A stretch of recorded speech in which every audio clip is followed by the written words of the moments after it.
Shalom, c'est la sœur Angèle de l'église Couronne des Gloires. Comment j'ai connu la servante Sylvie Jango? C'était un jour sur l'internet, sur le site Casarema, que j'avais l'habitude de rentrer là-dessus, que je suis tombée sur son témoignage de sa visite de l'enfer et du paradis. Et en l'écoutant, elle disait des choses que je n'ai jamais entendues à l'église. Et ça m'avait vraiment réveillée, ça m'a poussé à ce que je puisse la chercher. Où est-ce qu'elle est exactement? Jusqu'à ce qu'il y avait un jour un numéro de téléphone qui était affiché dessus, que j'ai appelé. Et j'ai pris un rendez-vous. Et j'ai pu, comment je peux dire, me renseigner et retrouver là où elle avait son église, qu'elle est vraie à Saint-Denis. Par là, j'ai acheté les livres. Les livres que j'ai achetés, que j'ai lus, ça m'avait vraiment beaucoup bouleversée. J'ai appris beaucoup de choses. Qu'aujourd'hui, que vraiment, que tout enfant de Dieu il doit vivre cette expérience. Oui, on nous a bon prêché de l'élévation. Oui, le Seigneur va te bénir. Oui, le Seigneur, tu sais, tu vas te marier. Ça, c'est les choses qu'on a toujours entendues dans l'Église. Mais vivre une vie répandue, vivre une vie de la repentance tous les jours, c'est des choses qu'on n'entend pas tout le temps à l'église. Mais en la rencontrant, en fait, elle m'a appris beaucoup de choses. À côté d'elle, j'ai appris beaucoup de choses.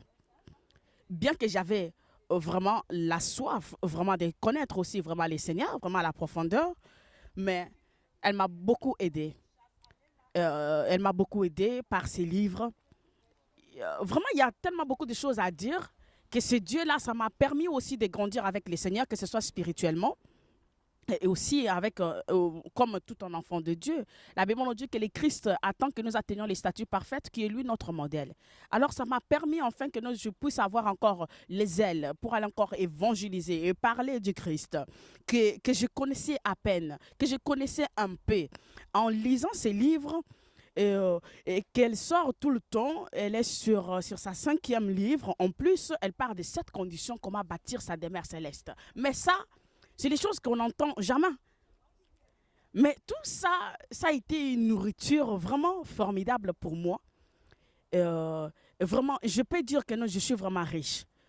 Richement bénie pour cette grâce, cette opportunité que j'ai eu à la rencontrer. Je ne sais pas si je ne l'avais pas rencontrée, je ne sais pas. Je ne sais pas qu'est-ce que je veux dire, mais je sais une chose, que Dieu, il est miséricordieux. Il fait grâce à qui il veut et quand il veut.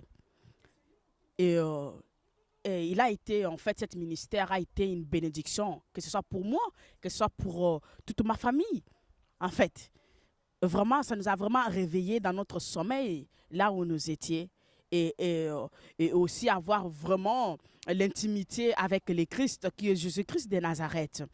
Et aussi, mais c'était très rare aussi d'entendre aussi le Seigneur vous parler. Oui, le Seigneur nous parle, mais il faut discerner quelle est la voix du Père et quelle est la voix du Fils. Et tout cela, à côté d'elle, j'ai appris beaucoup de choses. Vraiment, ce ministère, c'est vraiment une bénédiction pour moi. Et je l'espère aussi, ce sera aussi une bénédiction aussi pour vous, aussi, qui nous écouterons. Joyeux anniversaire, que Dieu soit loué. Joyeux anniversaire.